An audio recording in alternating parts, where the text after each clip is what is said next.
So what's up sa mga kahombre ko dyan? Makagago ko sa na naman niya pala to. At syempre mga kahombre ko, alam nyo na! Today is the day kung saan finally atin ang matutunghayan ang the biggest extra pang nag-aaway na ngayon.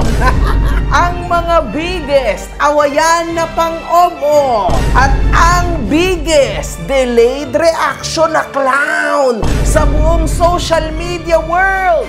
Finest China and the scammer Mika Salamanca. Palakpakan ang mga putang inang yan.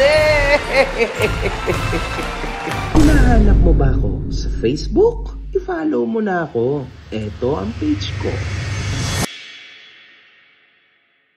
Si Finest China ay isang Filipino content creator na nakilala sa content nito ukol sa fashion, beauty at lifestyle content. Kilala rin ito sa mga mamahaling kagamitan na meron siya at kayamanang tinataglay niya. Okay? Meron itong 310,000 followers sa IG, 576,000 sa YouTube, at syempre 2.5M followers sa Facebook at 2.6M followers sa TikTok. Siguro naman nasubaybayan yung lahat. Nung unang lapag ni Finest China dito sa Pinas about a year and a half ago, kung gaano siya ka-famous nung panahon na yun. Oh my God. Everybody waited na siya ay makarating sa Pilipinas, and yes, ang dami niya pong na-flex at nabili na kung ano-ano. Kung maalala nyo lang, no? Di ba? Di ko kailangan manghipo ng tite. O tapos, kung paano nakatayo yung edits nila. Parang wow!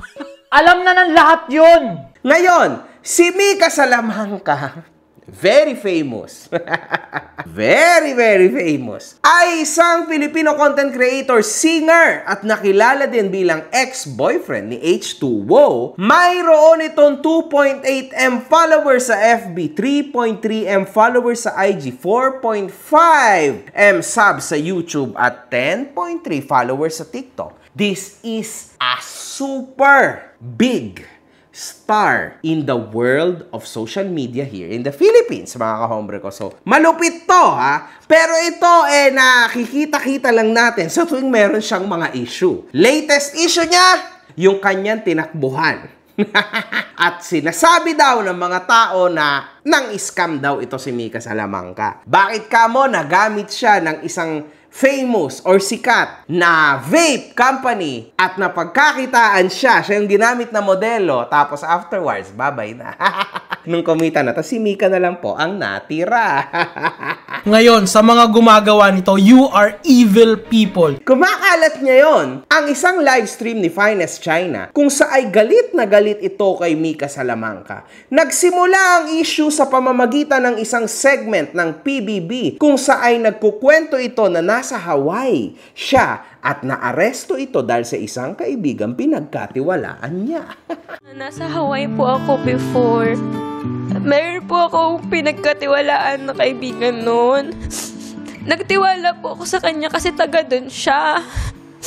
Tapos na nakita po ng mga tao, lumabas ako nung quarantine, first day ko doon. Nabash po ako noon and na-arrest po ako nung time na yun. So every time na may nagagawa akong mali, bumabalik yun, yung bashing sa akin about sa pag-arrest sa akin. So every time na nagkakamali ako, natatakot ako na baka bumalik yung nangyari sa Hawaii. Na yun nga, ang tanga ko.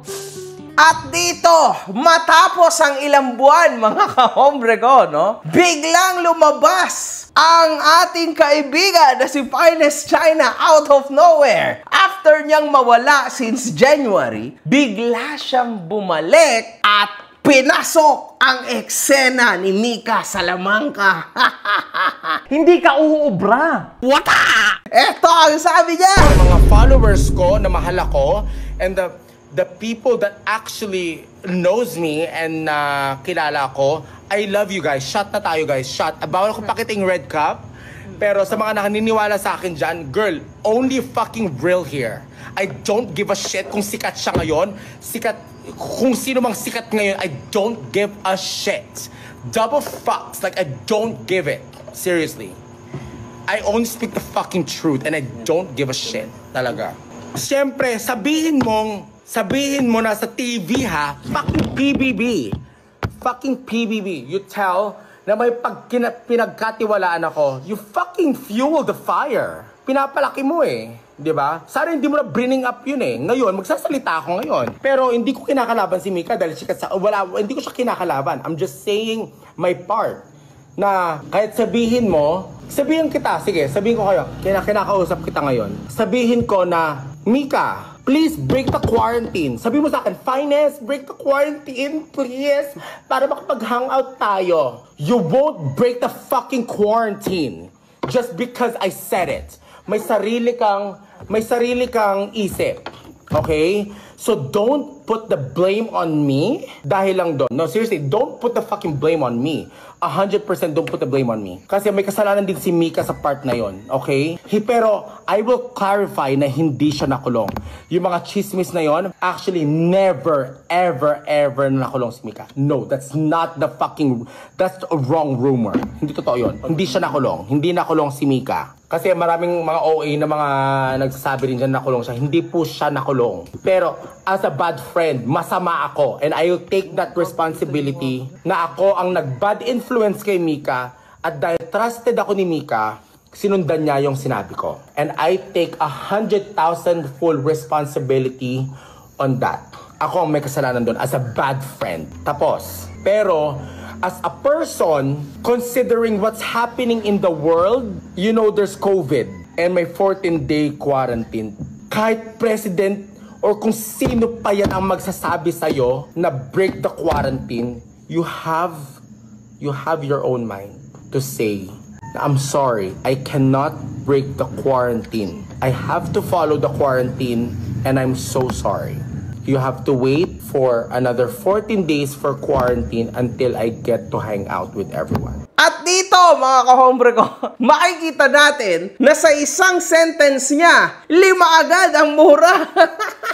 Pero nakausap ko ang ating kaibigan na si Finest China, mga kahombre ko. And he said na humingi na daw siya ng 5 minutong pasensya, hindi kay Mika, kundi dahil sa kanyang naging mga salita.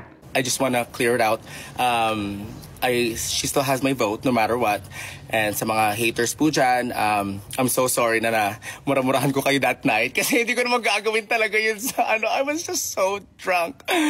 Pero, laos na po ako. I don't care. Kasi wala naman po. Hindi ko naman po kailangan yung pera ng social media. Hindi po ito yung pinagkakakitaan ko kasi may asukal di pa naman po ako. Kaya it's okay. But, hindi ko naman pagkakakitaan si Mika. Kaya I just wanna say yung part ko na out of all these years na hindi ako umamin na ako yung kasama niya at siya lahat umako.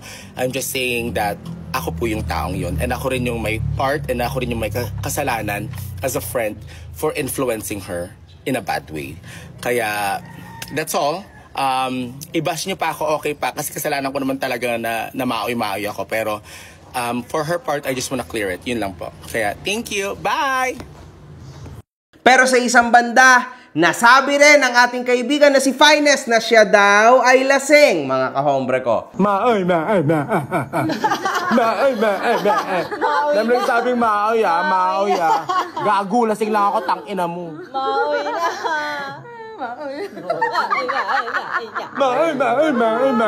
Gaslighter ka daw. Gaslighter. Girl, mayaman ako, di ko kailangan yan. Diyos ko. Putang ina nyo, mga wala kayong magandang magawa sa buhay. And yan yung isa sa mga hindi niya nakontrol na bagay, no? Ngayon, mga kahombre ko, para sa akin, no? Ano ba ang para sa akin dito? Para sa akin, totally mali yung naging action ni Finest China. Kasi una sa lahat, 50-50 chance, meron o wala. Ano pang hinihintay mo? Tumalpak at mag-register ka na. Nasa comment down below. Marami kang followers na bata. Iyan yung followers ni Finest China, yung mga bata niyan, mga fans. Sana tiningnan mo yan. Kasi they look at you as ikaw yung parang bigger influencer all over, di ba? All together, di ba? Pero wala. Nagpakita ka ng ganitong klaseng ugali, so what do you expect? Kapag shit pinakita mo, shit ang ibabalik sa'yo. Tama, finest? Pero mga kahombre ko, dito yung ibang mga comments. Basahin natin. Di naman niya na-mention nung nagsabi si Mika sa PBB. Pati PBB, dinadamay niya mismo, naglantad sa sarili niya. Ang late ng reaction niya, 3 months na nakalipas. Ang weird. Ba't nga naman ganun? Bakit 3 months? Finest? That's science, bitch! Imbis hindi alam ng karamihan na siya yung friend na tinutukoy kasi hindi nag-drop name si Mika, nalaman tuloy.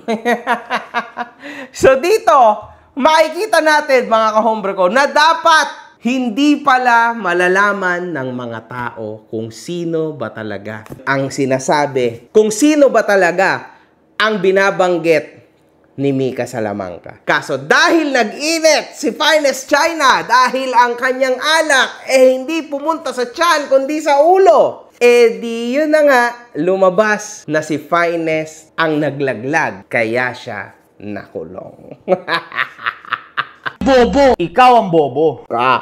Ano pa naman yan? Nagtiwala daw si Mika kasi siya daw yung taga-Hawaii. Then, bakit niya doon? Tapos siya yung nadali. Pero anyway, mga kahombre ko, para sa akin ito ay away ob-ob, no? Mga bobo! Bobo ka? Ikaw ang bobo. Hindi naman to dapat talaga nabigyan ng pansin. Pero andito tayo at pinag-uusapan ng chismis na ito, no? Finest China is almost gone for a long, long time. Imagine niyo 6 na buwan pong nawala si Finest China. And yet, andito tayo at pinag-uusapan siya isang live lang. Diba? Ganon siya kalakas sa social media. Pero sino bang mali? Si Mika Salamanca o si Finest China? Para sa akin, ang mali ay si Finest China. Kasi hindi na nga alam ng karamihan sino binabanggit ni Mika Salamanca. Inilagay mo pa yung sarili mo, lalo ka tuloy na dag-anan ng sitwasyon. Sana tumahimik ka na lang. Di sana wala ngayong problema. Tama? Kaso dahil may ganyan, merong problema. Yun lang mga kahombre ko for today. Fuck! One love, good fucking vibes. Mga putang ina nyo kayo.